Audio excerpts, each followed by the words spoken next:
So, first question is from Living Life with Jess, who I am very close friends with. I was actually I was like, wow, Jess asked a question when I saw that. Um, so she asked, this might not be something you actually talk about, but I was wondering if you guys could talk about how to fuel your body when a woman is on her period. Um, okay. So it doesn't look much different when a female is on their period. The same concepts still kind of go. Well, they do. And that is making sure you're getting in enough protein, getting in your fruits and vegetables, um, hydration, all of those basics that we talk about constantly, on here are all go into when you're on your period. Same type of thing. In terms of how much, the week, like in the luteal phase, which is like the couple weeks leading up to your cycle, or like late luteal phase, we do see an increase in metabolism, metabolic rate. So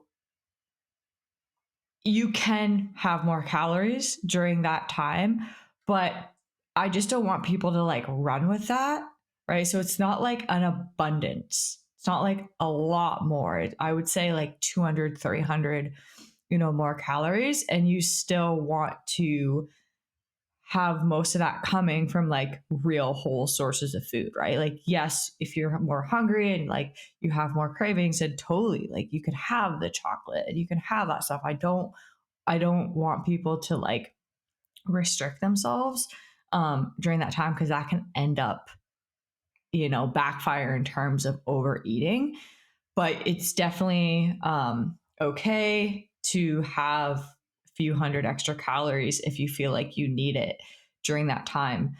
Um, there is some like research out there that we are a little bit more like sensitive to insulin around that time.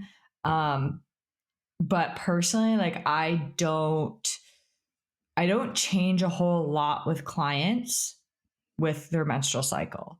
It's really just, if they're hungrier, I will give them more calories to work with, but we are still focusing on the same concepts that we normally do. And that's, like I said, getting in the protein, getting in your fiber, eating real whole sources of food, and that's it. And eating enough. Like that's important, in terms of, if we're not eating enough or like we're chronically dieting, we can see PMS symptoms getting worse, right? We can see, a way more increase in hunger there. So eating enough too is, important. But honestly, nothing really changes. That's exactly how I go about it too with my clients. Like, I wrote an article about this and I looked into it, and sure, there's some changes here and there, and there are some tactics we could apply. But the reality is, like, it doesn't matter as much as you would think. It could also be making it more confusing for people.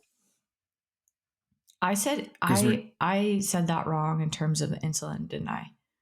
It's your insulin sensitivity can decrease during that luteal phase. I said it the wrong way. It decreases. So you're like in terms of carbohydrates. But I still like, I would not tell a female to lower carbohydrate intake around their cycle. I would never do that. No, it's not even. I mean, carbs are also very important for ovulation. Like, you want to keep them in, and altogether, I think, especially with like the insulin sensitivity stuff, it really only becomes a problem like if you're like very overweight, right? Like, if we already work for, towards weight loss and stuff, like, we don't also really have to worry about the carb fat ratio as much. Like, we do go into that, but personally, like, I don't put a lot of emphasis on like insulin sensitivity and Yeah, me etc. either. Yeah. Because going back to like the principles and what we can do to apply, those to you stays the same. Yeah. And everyone's going to respond different too. So that's Yeah, exactly what I put in the article. I think I talked about this before where on some podcast, I swear I talked about this, where during your cycle or those weeks leading up, like if you're craving more, like say you track your macros and you're craving more carbohydrates, then have more carbohydrates and like lower fat a little bit, right? And like so if you can adhere to your macros better doing that, that's totally fine, right? Yeah. But I have seen a lot of women try and restrict and fight the hunger around your cycle. And it's very normal to have higher hunger because I talked about the metabolism. Also, B, progesterone is an appetite enhancer. So it's normal to have that increase in hunger.